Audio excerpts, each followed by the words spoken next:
पाकिस्तान की अपनी इलेक्ट्रॉनिक्स की कंपनी है भी कि नहीं। दोस्तों ये हमारे लिए एक लम्हा फिक्रिया है, जानते हैं आज की वीडियो में।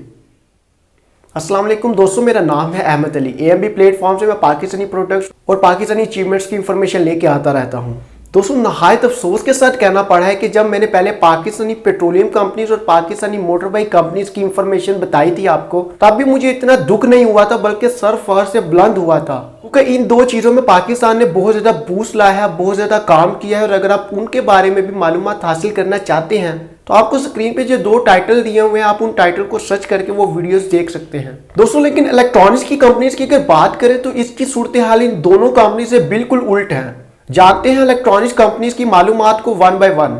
नंबर 1 पे दोस्तों सैमसंग आता है। सैमसंग एक south Korean multinational manufacturing company है और इसका हेडक्वार्टर भी साउथ कोरिया में वाक़या है। वैसे तो दोस्तों सैमसंग कंपनी बहुत कुछ बनाती है, लेकिन अगर सैमसंग इलेक्ट्रॉनिक्स की बात करें तो इसमें सैमसंग आपको LED panels, LCD mobile phones, NAND chips, memory chips, solid state drivers, television और डिजिटल सिनेमा स्क्रीन वगैरह ऑफर करता है। इसके अलावा मिनिस्ट्री ऑफ कॉमर्स के मुताबिक सैमसंग का पाकिस्तानी लकी मोटर कॉर्पोरेशन का एक लिहाज से सैमसंग गुल्फ इलेक्ट्रॉनिक्स की सब्सिडरी कंपनी बनने का माहिदा हुआ है, जिसके मुताबिक सैमसंग कंपनी ने पाकिस्तान में मोबाइल फोन्स की प्रोडक्शन स्टार्ट कर दी है और जनवरी 2022 को मुल्क से बाहर पाकिस्तान से बने हुए सैमसंग मोबाइल्स एक्सपोर्ट करने की पूरी कोशिश जारी है, जिसका पाकिस्तान को बहुत ज्यादा फायदा होगा। दोस्तों सब्सिडरी कंपनी क्या होती है, इसके ऊपर थोड़ी सी नजर दौड़ाते हैं तो आपको बताता चलो सब्सिडरी कंपनी एक ऐसी कंपनी होती है जो किसी दूसरी कंपनी के अंडर काम करना शुरू कर देती है, लेकिन इनकी प्रोडक्शन अपनी होती है, स्टाफ अपना होता है, मार्केटिंग अपनी होती है और क्वालिटी के जिम्मेदार खुद होते हैं,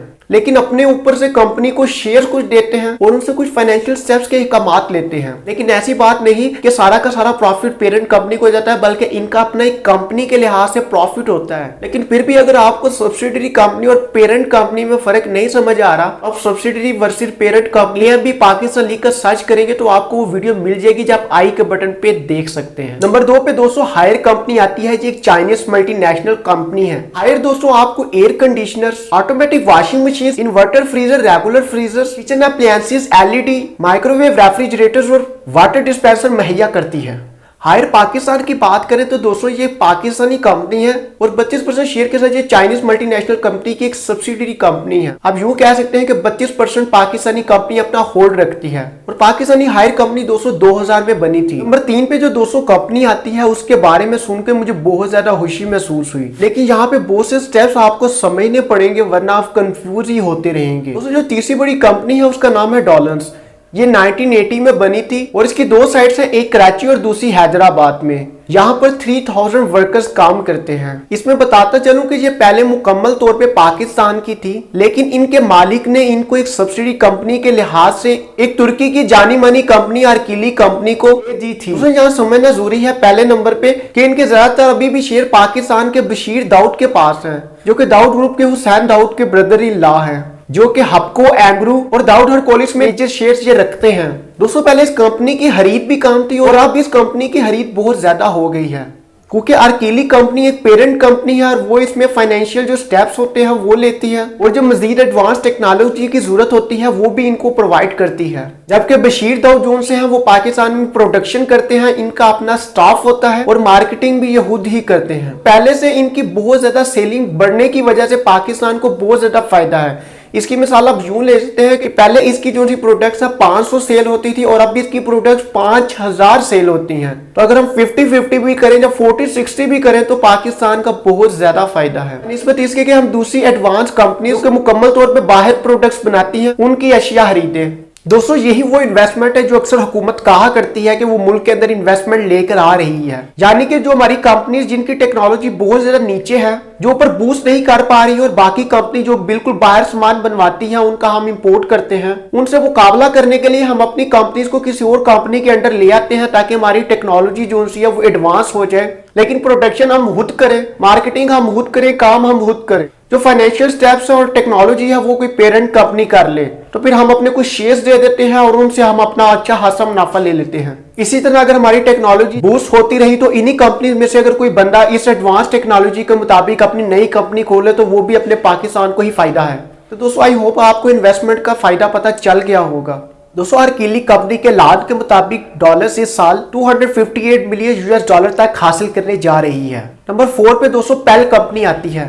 ये एक पाकिस्तानी इंजीनियरिंग कॉर्पोरेशन है जो कि microwave, LED, freezer, air conditioner, washing machine और रेफ्रिजरेटर मुहैया करती है। ये 1956 में बनी थी और ये दोस्तों प्योर पाकिस्तानी कंपनी है। जैसा कि आप जानते हैं कि इसमें इंटर्नशिप भी आती रहती है और जो पाकिस्तान की मशहूर तरीन कंपनी है। दोस्तों आप जो कंपनीज के नाम बताने जा रहा हूं, जहां तक मुझे मालूमात मिली है, इन कंपनीज की पाकिस्तान में कोई सब्सिडी कंपनी के लिहाज से कोई ताल्लुक नहीं पाया गया, बल्कि मेरी मालूमात के मुताबिक 95% हमारे मुल्क में जो इनकी सब्सिडरी कंपनीज है वो इस लिहाज से कि होली ओन्ड सब्सिडरी कंपनीज है, मतलब 100% शेयर वो बाहर के मालिक की कंपनीज ही रखती हैं। इसको आप यूं कह सकते हैं कि पाकिस्तान में उनकी ब्रांचेस मौजूद हैं जिसका पाकिस्तान को कोई मुनाफा नहीं होता।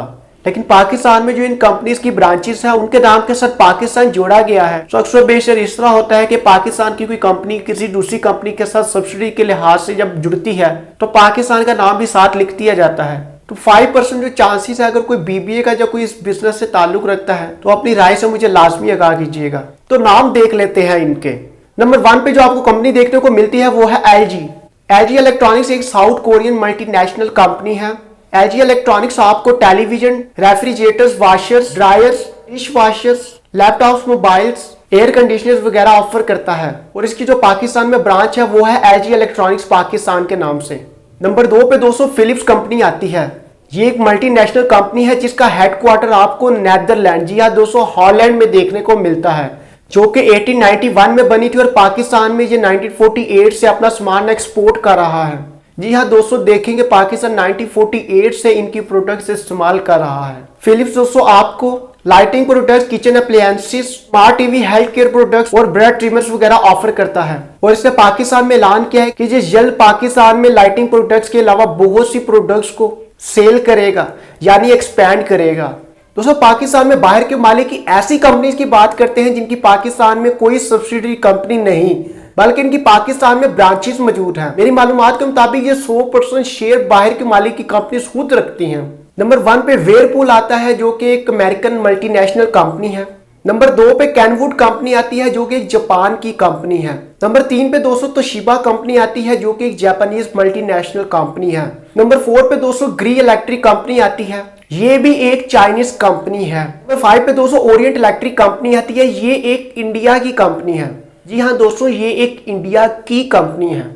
नंबर 6 पे दोस्तों टीसीएल कंपनी आती है। टीसीएल टेक्नोलॉजी एक चाइनीज मल्टीनेशनल कंपनी है। दोस्तों अगर आप इसके बारे में सर्च करेंगे तो आपको बहुत ज्यादा मुश्किल हो जाएगा कि इसकी पाकिस्तान में कंपनी है कि नहीं। ये वो वाहिद कंपनी है जिसके बारे में सर्च करने में मुझे बहुत ज्यादा देर लगी थी।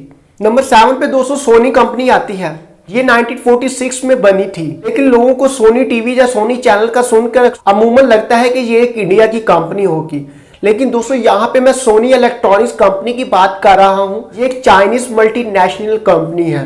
नंबर 8 पे दोस्तों मित्सुबिशी कंपनी आती है। मित्सुबिशी इलेक्ट्रिक कॉर्पोरेशन 15 जनवरी 1921 को दोस्तों बनी थी और ये भी एक मल्टीनेशनल कंपनी है। नंबर 5 पे दोस्तों डेक्कन इंडस्ट्रीज लिमिटेड कंपनी आती है। ये 25 अक्टूबर 1946 में बनी थी और ये भी एक जापानीज मल्टीनेशनल कंपनी है।